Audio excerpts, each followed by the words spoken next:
Hey, welcome to the cafe again. This is Chris, and this morning I'm sitting outside, and I'm not quite where I usually might sit outside because there's some construction going on next to me where a couple of young folks are preparing some furniture for their new life together. So I may show you a picture of that, maybe.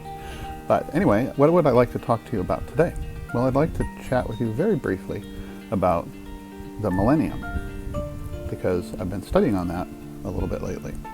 And the first question we have to ask is, what is meant by millennium? Well, there's two words that make up that word, and they're both ancient words that we use, Latin words, I believe. And one is milli, which is not million, but 1,000. The other is annus, which is years. So when we say, and we have a yearbook annual, that's where that comes from. It's our year of, or years in high school, that kind of thing. We have the Millennium, which is a millennium, or what some would say, 1,000 years. Now, if you put the prefix before it, pre, and you say it's a pre-millennial kind of an idea, what are you saying? You're saying something's going to happen before the 1,000 years. And in the church, what people are usually talking about is the rapture.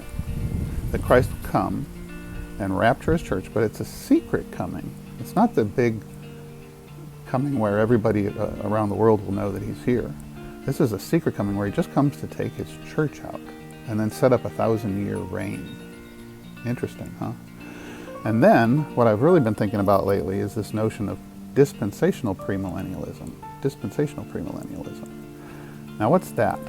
Well, that's when you take this 1,000 years idea, this literal 1,000 years idea, and you attach church ages to it, if you want to call them that, where it's like there's these ages in history, like before the fall, after the fall, before Moses, so to speak. I'm not sure if I'm getting all this right, but then from Moses to this, and from this to this, and from this to this. And there's times in the church year where God is working with his church in different ways.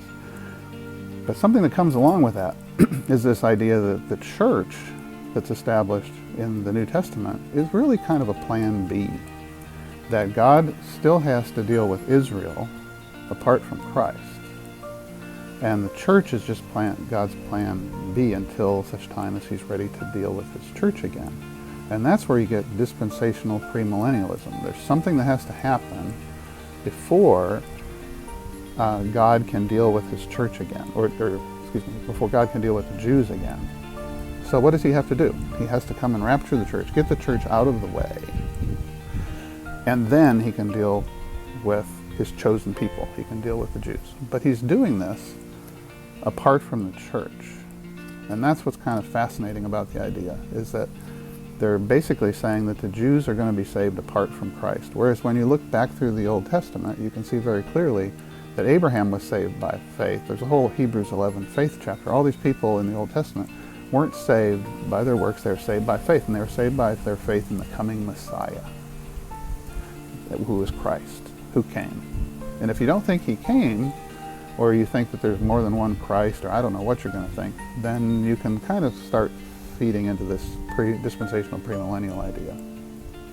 But what you have to do to make that work is you have to have it be very symbolic, a very symbolic reading of the text. You have to take the parts in Revelation that talk about 1,000 years and take them as literal when they're meant to be symbolic, and take parts of the book that are symbolic and, wait, let me erase that. So what you have to do to get to premillennial or dispensational premillennialism is you have to read symbolic text as literal. You have to take a symbolic meaning in Revelation. It's a symbolic 1,000 years, and you have to read it as a literal 1,000 years. But you wouldn't do that if you were reading a normal book. If you're reading a normal book, you'd read it in context, and you would see that the language that they're using isn't really meant to say a literal 1,000 years, you know.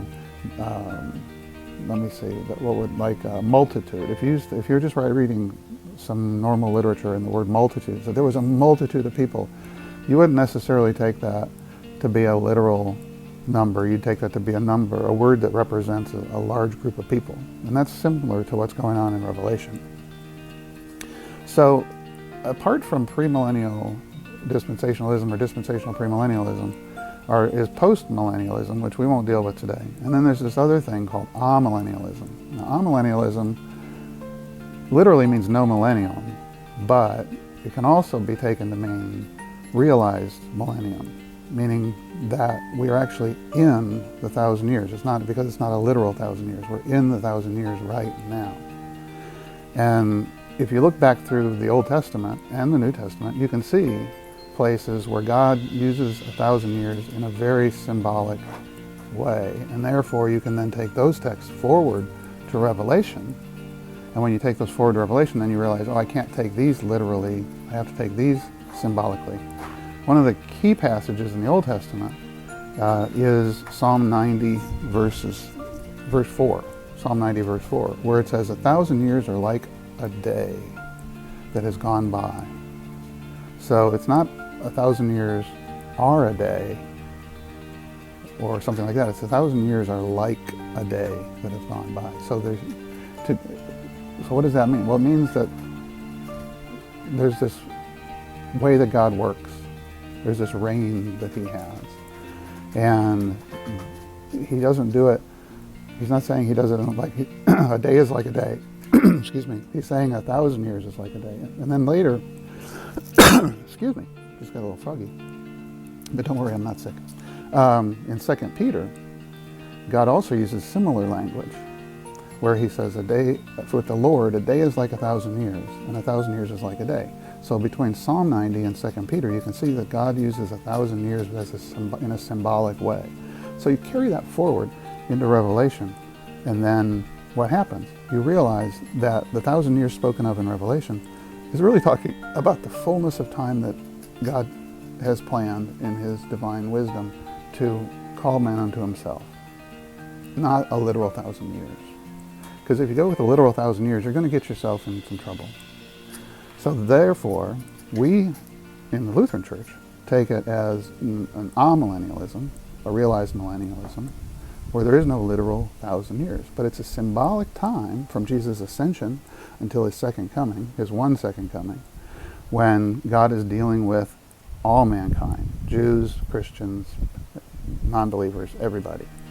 And what happens if you take it to be too literal is you end up trying to predict when that last day is going to come. And you're not supposed to do that, because the Bible says no one knows the day or the hour. So we shouldn't be trying to predict the day or the hour. We should just be realizing that we are in the millennium, we are in the last days, and we should be doing our part to witness for Christ. Thanks for joining me in the cafe. This has been Chris, and I'll talk with you next time. God's blessings on your day.